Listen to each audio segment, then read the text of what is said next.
All right, so we're going to look at 3 scenarios if you retired on the Wellington starting in 1930. We're just going to do 1930 with 3 different scenarios. And then we'll do it for 1931, 1966, 1973, and 2000 in 5 different videos. And that'll be the basis of my book that's coming up here, which I'll be done with this week. It won't be ready to be. It won't be printed this week, but it'll be done. All right, so let's go into this. I'm freaking stoked to show you this. This is fantastic. All right, so what we're doing here is we're going to start in 1930. We got $100,000 in Wellington. All right, so what we're doing is we're saying, okay, we got $100,000 starting in 1930. We're putting it all in the Wellington, and we're going to take 5,000 or 5% the first year, but we're going to adjust it for inflation, and that's what we're going to do each and every year. So we're taking a 5% distribution amount adjusted for inflation. All right. So 100,000 was down 21% at the end of 1930, which meant we're left with 78,790. Inflation was 9.9766, so we actually only needed to take $4,883 out by the end of that year. So if we take our $100,000, we lost $21,000 in the portfolio, plus we withdrew by another $4,833. We're only sitting on $73,907. Now, what did we do for that whole year from 1930? Well, we had $5,000 in a cash account before we retired to make sure we could cover our first year expenses. I hope that makes sense. But now so we're taking this money out at the end of 1930 to cover us for the next year, if that makes sense. All right. So we keep doing this. Now we got $73,907. We put it over here. We were down 27% in 1931. So our portfolio itself was down to 54,000. But we had a pretty significant deflation rate again. So that 5,000 we had the previous 2 years ago was only worth 4,883. Now we only need to take 4,445 to adjust for inflation. But when all said and done, we're already halfway lost our portfolio after 2 years. The following year, Wellington was down another basically 2%, so we're down to 49,000. There's a deflation of 10% in 1932. We only needed to take 4,000 out this year, so we're down to $45,000 when all is said and done. And then the following year, even though we had a pretty decent up year in 1933, or up 6.8%, we're down to $44,000. So basically, we've been half our portfolio in the second year, and we didn't get above half again until 1935. And then we got crunched in 1937, where we were down again below half. So basically, by the time 1937 rolled around, we're 8 years into retirement, we're sitting on $46,000. Then look at here. By 1941, we're sitting on 42,000 again, because this is adjusted for inflation. And now the deflationary years are behind us. Now we're going to inflation. So in this regard, the Wellington with a 5% distribution ran out of money adjusted for inflation in 1958. So we had 28 years of income. Then we ran out. We were able to take 166,000 total, an average of $5,755 a year as distributions, but we ran out. All right, so what if we do the barbell? So I go to the barbell, so let's try this. So now we're doing a 5% barbell. Again, that's 5% of $100,000. That's $5,000 is what we're going to take the first year, and we're going to adjust that for inflation, but we want to put 4 years of cash in the barbell. So we got 4 years of cash, not making any interest, and we got 80,000 in Wellington. So that's how we're splitting it up. 4 years of cash, the rest in Wellington. Again, Wellington so we started with $80,000, got hammered the first year, down to $63,000 in the portfolio. We took the cash, what we needed from the account, we took it out of cash. All right, so our withdrawal amount was $4,883. So we take what is left of the portfolio, which is $63,000, plus what is left of the cash account. We add those two together, we're at $78,149. We do the same thing the following year, but this year we're down 27%, so our portfolio is down to $46,375. But thankfully, we don't have to take a distribution from the portfolio. We just take it from our cash account, which again is making no interest. So now we're down to $10,000 in cash.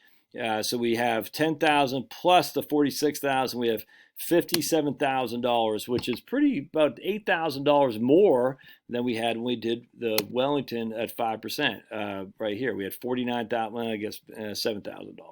So the barbell saved us about $7,000 when all is said and done, because we did not take it from a declining portfolio. The following year, we never broke below 50, by the way. So the following year, we're down to 52,000. 1933, we're down to 51. 1937, we're down to 53. We go back to 50 in 1941. But look, when all is said and done, we had money by the end of 30 years in 1959. In fact, we took $175,000 out total, and we averaged $5,847. So the 5% in 1930 with a barbell actually worked great. But the 5% not in the barbell, if we would have survived for 30 years, we would have ran out of money. Hope that makes sense. But I wanted to try this third option, what I call reverse RMDs. Now, it's not really an RMD because the RMD makes you take out more as you get older.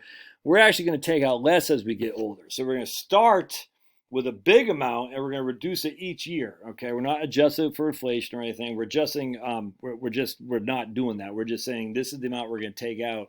Start big, and we're going to go down as we age because most people, as they age, they spend less. So in this case, we're going to start with 10% of the whatever we have in the portfolio. We're not doing a barbell either. So in this case, we start with $100,000. We're down 21%, so we're down to $78,790. We're going to take 10% of that. So that means we're going to take $7,879, which leaves us with $70,911. So we're down basically $30,000 in year one. Again, we're not even doing it with this. This over here doesn't matter. It's not adjusted for inflation because we're not bothering with inflation. But if we adjust it for inflation, comparison, the first year we took out $3,000 more than we would have at a 5% clip adjusted for inflation. In fact, you can see in the first 7 years, we're taking a total of $8,638 more out in this scenario than we did in any of the other ones adjusted for inflation. So the following year, we're not taking 0.1, we're taking 9.8. So we're taking 20 basis points lower. So our portfolio is down to $52,000. We're taking 9.8 off $52,000, which is $5,113. It leaves us with $47,000 here. And going to 1933, we're down to $40,000. So it's a lot it's a lot to, let's see, in the other portfolio, we're down to $50,000 with the barbell, and the Wellington, we're down to, I think, $41,000. So we got crunched in all three of them, but here we're down the worst of all three for sure. It only makes sense because we're taking more out initially. But watch this. So we're taking 9.4 out, 9.2, 9, and then watch what happens. By the time 1959 rolls around, we still have $85,000 in the portfolio. Now we took less out. We took $117,000 out, only averaged $3,921, but we still have $85,000 in the portfolio. So we could have easily said, come 1948, let's just say we're 18 years in, we said we're going to make we can take out more if we want. We can do whatever we want. Either way, we still had money left in the portfolio, even though we took less out. I mean, we still had money because we took less out, significantly less out as well. But the issue is we took a lot more out the beginning of retirement. In fact, it wasn't until 11 years in that we actually took, let me think of there. Yeah, it wasn't until the 12th year of retirement did the 5% adjusted for inflation distribution actually overcome what we were taking out with the 10, the 9.8, the 9.6, whatnot. And that's what you want, man. You want to spend more on the front end of your retirement and less on the back. That's what you want. And the reason is because that's when you're healthy and you want to enjoy it. I hate to say it, but when you're, in 1956 here, you're 86 years old or something like that, it's just you're not all that active as you were when you're 66 years old.